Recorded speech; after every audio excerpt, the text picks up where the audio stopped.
Tonight, a campus-wide health advisory at the University of Hartford after a student dies from bacterial meningitis. Hi, everybody. Glad you're with us tonight. I'm Darren Kramer. And I'm Ann Craig. That student was a senior in the School of Performing Arts. News 8's medical reporter Jocelyn Maminta joins us now with more. And Jocelyn, a lot of people are wondering, are other students now at risk as well? Well, University spokesman David Isger tells me more than 100 students have visited the Health Services Center office for evaluations. So far, none showing symptoms. The Department of Public Health says Patrick Chittenden died due to bacterial meningitis, which is typically transmitted between people who come in close contact in a prolonged period of time. This is not the same strain that caused outbreaks at Princeton University and University of California, Santa Barbara. The senior lived off campus. All University of Hartford students are required to get the meningitis vaccine.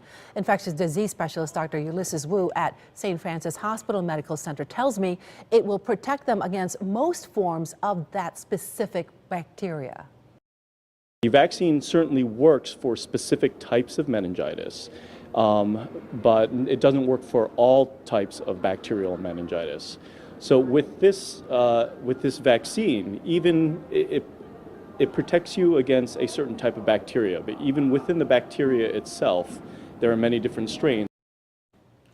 Symptoms include high fever, severe headache, a stiff neck, nausea, vomiting, red rash, and sensitivity to bright lights. The CDC says typically they develop within 3 to 7 days after exposure. The course of treatment, antibiotics. The problem here is it can mimic other illnesses. And in a college setting, students may not be as knowledgeable. News 8's Noelle Gardner has more. A meningitis scare after a University of Hartford student dies from the disease. According to university officials, Patrick Chittenden died from bacterial meningitis.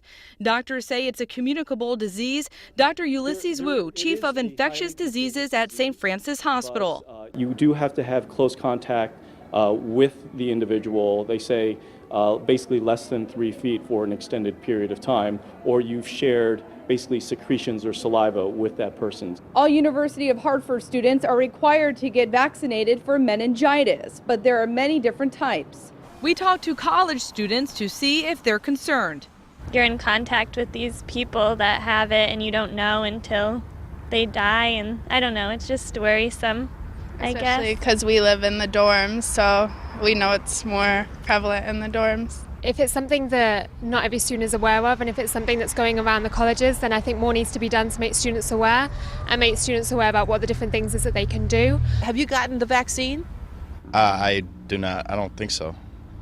And is that something that concerns you, that you haven't gotten the vaccine? Well, I'm definitely going to put some more thought into it now that you mention it. I'm probably going to watch a little more of the news, too. Noelle Gardner, News 8. Some University of Hartford students were treated with antibiotics at the Health Services office. The health experts say students who've had close, prolonged contact with Chittenden should call their health provider. Really is scary, isn't it? It is scary. All right. Jocelyn, thank you.